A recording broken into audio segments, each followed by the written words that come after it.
देखिए, हम लोग के बिहार में आपदा प्रबंधन के माध्यम से बिहार सरकार के द्वारा एक योजना चलाई जा रही है कि प्रत्येक शनिवार को जितने भी शिक्षण संस्थान हैं या जहाँ भी आप सामूहिक रूप से लोग जुटते हैं, उनको हम लोग जो है एहतियात के बारे एहतियात सिखाते हैं कि कैसे जो है कोई आपदा एकाएक हमारे पास क्रिएट हो जाती आ जाती है, तो ऐसी सिचुएशन में हम अपने आप को कैसे संभालेंगे। इस कड़ी में हम लोग के विद्यालय के कैंपस में, प्रांगण में, सत्यनारायण हाई स्कूल के प्रांगण में, उनके क्लास में हम बच्चों को एकत्रित करके हर शनिवार को हम सुरक्षित शनिवार के बारे में, सुरक्षित शनिवार के मौके पर हर एक आपदा के बारे में हम आप लोगों को जागरूक करने का काम करते हैं, जागरूक करने का काम करते हैं। इसी कड़ी में आज शनिवार के दिन हम लोगों का टॉपिक है डायरिया। जैसे कि आप लोग समझते हैं कि गर्मी का मौसम आ रहा है, बहुत सारे ऐसे लोग जो हैं वो डायरिया के शिकार हो जाते हैं। डायरिया का शिकार होने के कई कारण भी हो सकते हैं, उसके लक्षण भी दिखने लगते हैं। कैसे जानिएगा कि हमारा हमको डायरिया हुआ है? तो अब चूंकि गर्मी के दिन आ रहा है और गर्मी के दिन में शादी विवाह का भी कार्यक्रम होता है ना, तो शादी विवाह में बहुत सारे लोग जाते हैं और उल्टा सीधा भोजन कर लेते हैं या आवश्यकता से अधिक खा लेते हैं, तो दूसरे दिन उनकी तबीयत क्या हो जाती है? खराब हो जाती है।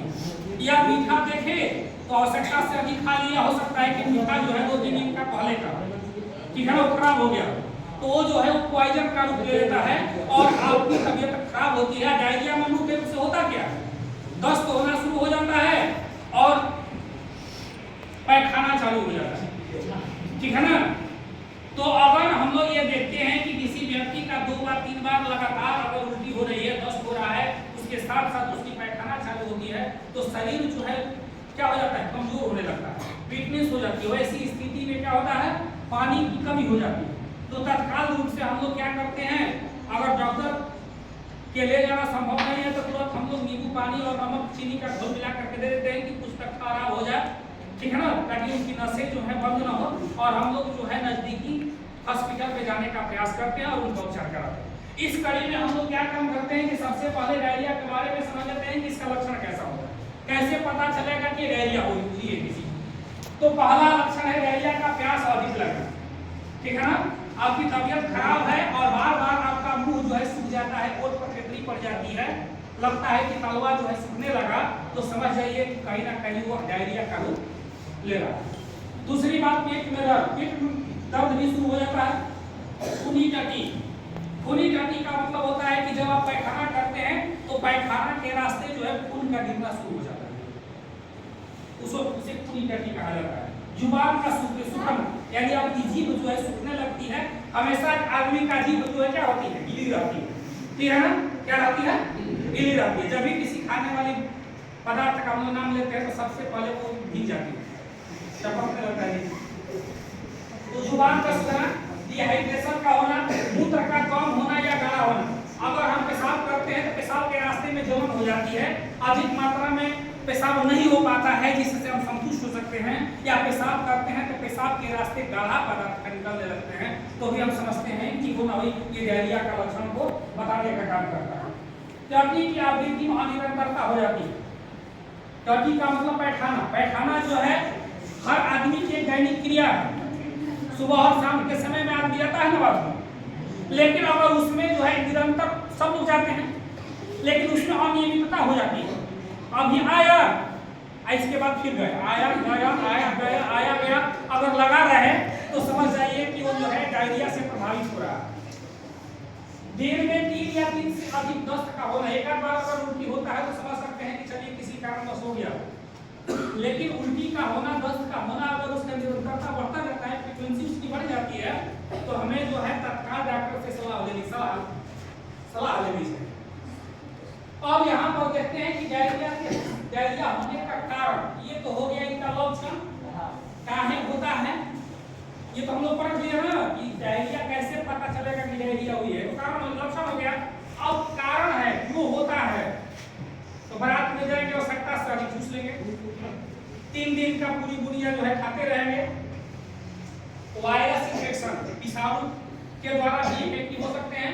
खराब भोजन का मतलब अरुआई मीठा, 3 दिन का खाना बना हुआ रहता है, लोग टिकना नहीं चाहते हैं तो उसका सेवन कर लेते हैं और वहीं जो है पॉइजन का रूप ले लेता है और जो है आप डायरिया से प्रभावित हो जाते हैं। शराब का अधिक मात्रा में सेवन, हाइजीन में कमी, यानी प्रोटीन जो आप लेते हैं और उसमें भी कमी हो जाती है, तब पर भी जो है आप प्रभावित हो सकते हैं। अस्वस्थ भोजन का सेवन करना, यानी पौष्टिक आहार आप नहीं लेते हैं तो ऐसे कंडीशन में भी आप डायरिया के शिकार हो सकते हैं। फूड पॉइजनिंग, कभी कभी क्या होता है कि हमारा बनाया हुआ खाना भी फूड पॉइजन बन जाता है और उसको जो है हम लोग सेवन करते हैं तो हमारी तबीयत खराब हो सकती है। कब्ज की दवा चलना, कब्ज वगैरह गैस वगैरह बनाता है, उसका दवा अगर चलता है तो उसकी दवा के कारण भी आपकी बार बार उल्टी हो सकती है। आंत में जलन या इन्फेक्शन अगर आता है तब पर भी आप जो है डायरिया के शिकार हो सकते हैं।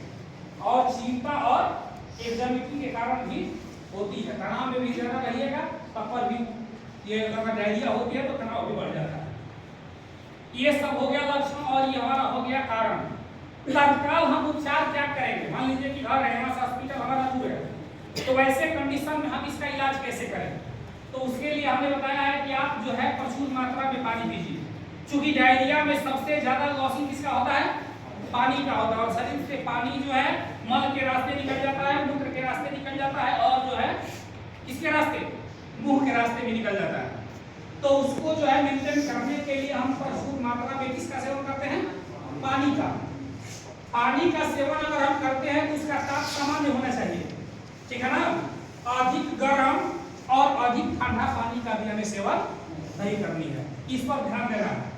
गैस रहित भोजन का हम लोग सेवन करेंगे, ऐसा भोजन खाएंगे जो हमें गैस नहीं बनाए, ठीक है ना।